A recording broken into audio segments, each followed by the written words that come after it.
The evolution of outdoor advertising. There's a building in Egypt that's been advertising for 3,000 years.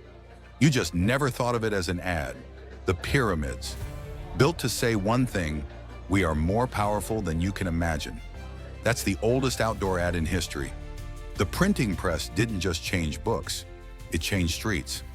Overnight, cities woke up, and the walls had been taken over.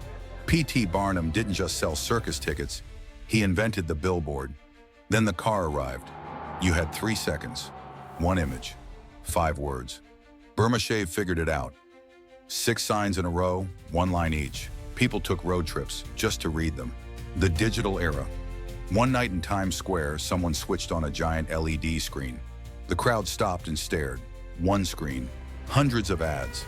The billboard had become a channel. Then someone asked, "We know how many cars passed that billboard, but who were they?" That question cracked the industry open. Outdoor advertising had been flying blind for 3,000 years. Suddenly, it could see, but there was a problem.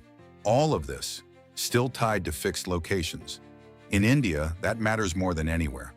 Bylanes, markets, streets no billboard can reach, until someone put the screen on the vehicle instead. That's where AdOnMo begins. A connected network of smart screens. Not just moving through the streets, living where people live, working where people work, residential buildings, commercial complexes, transit networks, all connected, all intelligent, all reaching audiences that static billboards never could.